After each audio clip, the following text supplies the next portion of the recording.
The West has treated Ukraine as a de facto member of NATO since 1997, which includes the fact that they used the Ukrainian military base Yavoriv, which is in western Ukraine near the Polish border. That's been a de facto NATO headquarters. Just at the start of the special military operation, you could still go online and see, NATO flags and banners and U.S. flag at Yavoriv. They were quite proud of it. Now, they try to, cover that up, hide and pretend that that's not there. You've got that activity. And then on top of it, NATO, when it does annual military exercises, Ukraine has been the site of more NATO and U.S. Military exercises than all of the other members of NATO except for 6. Think of that. So the 24 plus members of NATO have not done as many military exercises where troops come into your country and they carry out a variety of tasks. That's Ukraine, and that's what Russia said. Okay, this is going to stop. You're going to stop providing NATO training to these people.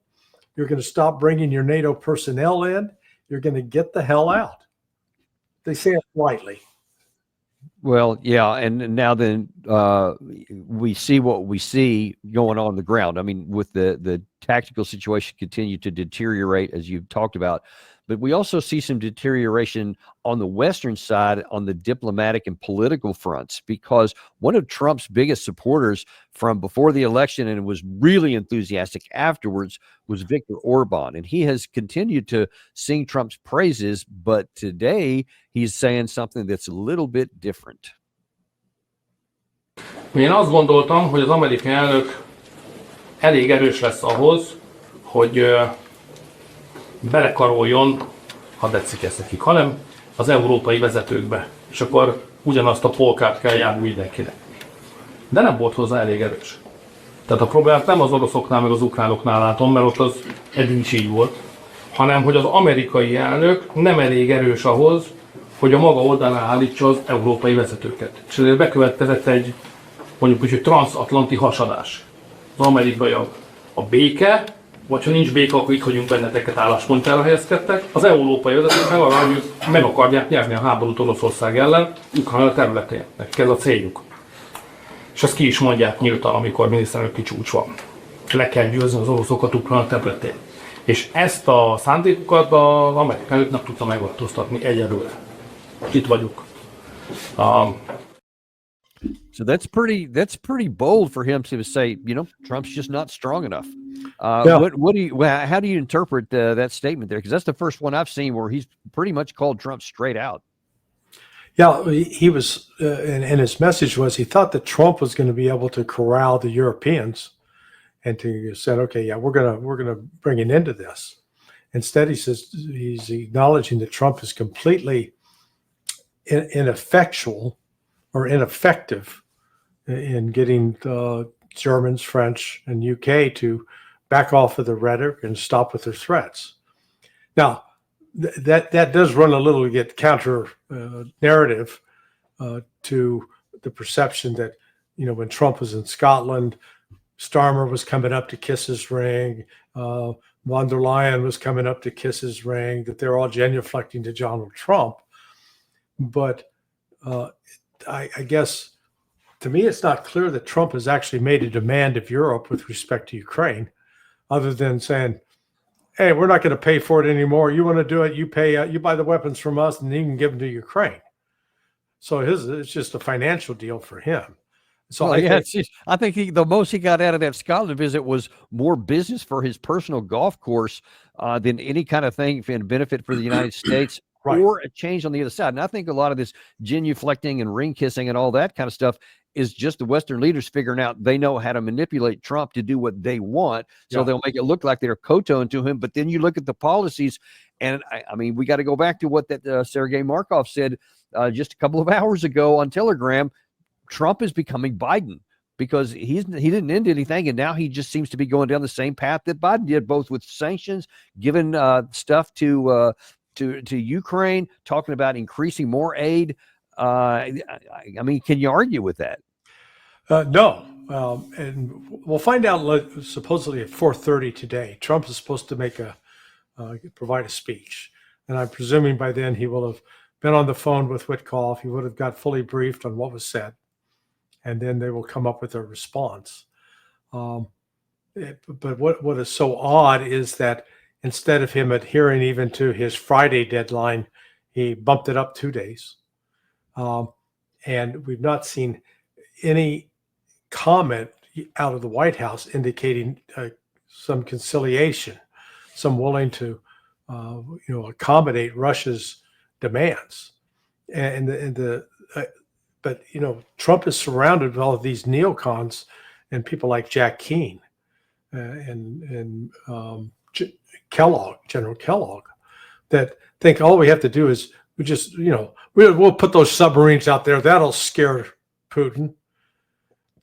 It's like, yeah, that's we did actually have we showed Jack Keene's comments on that very thing, claiming that was going to be some impetus for pucker factor going up for Putin, and the Russians just said there's submarines in the water every day, so I don't really know what this means. It sure isn't scaring us into anything. Yeah, it is.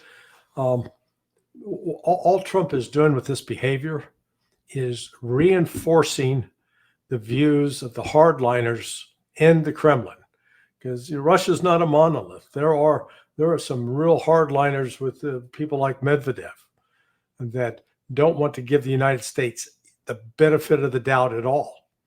And all this does is it gives them more ammunition to make their case. And it actually, I think, narrows Putin's options for trying to find really a diplomatic or peaceful solution to this. So I think it's tipping towards more dangerous, not less dangerous. And you know what? Let me actually just show real quick here on the screen. You mentioned the tactical situation here a minute ago. Just look, we've been covering this about every 2 or 3 days, and you see that now there is a firm Russian position all the way into the heart of the city of Pokrovsk, and then up here on the supply route up around Rodinska. Russia has also now made nearly up into the outskirts of here. They have expanded the gray zone up north of this route here. So now then this route here is under full fire control. And then you swing over here to the Konstantinivka side, and there's been additional area turned from the gray zone now into full Russian control here. And then when you come over into the northern part, there's been additional expansions here. So Konstantinivka is becoming, more and more troubled. I could do the same thing on the Kupiansk area. But then when you take a look at the manpower issue, you have this report from Ukraine just a couple of days ago that says there's an alarm. Now, they have a lower casualty rate that they claim. They say Ukraine's military is suffering daily casualties of 300 dead and 750 injured, and about 500 deserters every single day. This Maria Berlinska said she was concerned that the Russian forces could be in Kiev by winter if we don't change something. And there's been others who've made that same warning, Ukraine people who've made that same warning. So if there's this idea that, well, I'll just try this issue of more sanctions, and even though by Trump's own admission, even he said this a couple of days ago, probably won't make any difference, probably won't force Russia to change anything, but we'll see. Well, here's the problem. The clock is ticking. You mentioned at the outset that there is commentary that there are reports that the Russian general staff thinks that the Ukraine army could collapse within 3 months. That's mirrored by this one here, 3 to 4 months before there could be a break. And you can't just keep going the status quo. If Trump doesn't take provocative or proactive measures to bring the war to an end under even the ugly conditions that Putin laid out earlier this year, then the specter is then you'll just get a military victory by the Russians outright, and they'll simply be terms of surrender. Well, I mean, how do you see that playing out? Well, note in her casualty figures, they're almost matched what the Russians are reporting. So I think she's a rare bird there in Ukraine, one of the few honest reporters about what's going on. So it is, through your own experience that no matter how well trained the troops are, if the logistics aren't in place to sustain them in the field, the training and capability falls apart pretty rapidly. And if you've watched what Russia's been targeting, particularly over the last 3 weeks, they've really been going hard at the lines of communication. And because once they're caught off where you've got a limited supply of ammunition, and then you run through it, you don't have anything else to load into your rifle or into your howitzer. That's problematic. Getting food, getting resupplied with water, those are legitimate issues. And accompanying that then is, if you get wounded, can you be extracted and get some reasonable hope that you're going to get medical treatment and survive? And so all of that weighs in on this. And I think Russia, it's more like the coiling of a snake, an anaconda, just compressing. And at some point, Ukraine's going to break, and it's going to come quickly. Yeah, that's the big thing. A lot of these things, sometimes they've held together for so long. There's this really unchallenged and unexamined belief that they have stayed together this far, and they will always stay together. And like it'll be a linear kind of thing. Well, it took Russia like 3.5 years to get up to this point here, and so another 3.5 years extrapolating off. But it doesn't work like that, because there could come a moment where there's even a mental and a psychological break to where you're like, I just can't do this anymore. That article that I put up there, when I read further into it, one of their concerns was that a lot of these guys have been there since the beginning, when the original mobilization or volunteers, and they've never been demobilized, and they're just wiped out emotionally. And you just never know when all this is going to conspire together. But what is your view, before we shift gears here onto a different topic? What is your view of what will happen politically for Trump, for Europe, et cetera, if they continue on with their fiction that this can go on forever, but there is a collapse at some point and the thing just breaks? How will they react to that? Well, you mean how would the Europeans react, or how would the Europeans and Trump? Well, I think it's going to ultimately threaten the survival of NATO, because NATO will have been proven to be completely ineffective in preventing this outcome. The danger, though, is the Germany, France, and England verbally are escalating, being verbally belligerent, and there are, we had the leak the other day or at least the report come out of Russian intelligence, that the Brits are preparing some sort of false flag, or to start attacking Russian oil tankers. Any further attacks now on Russia like that, it's going to escalate.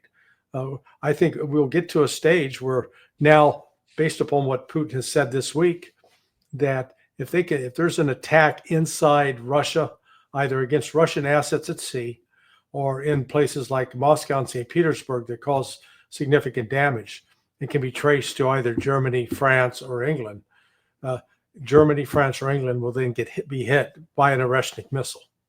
They will target the specific military base or factory. So this is the collapse of Ukraine is not going to bring an end to the danger.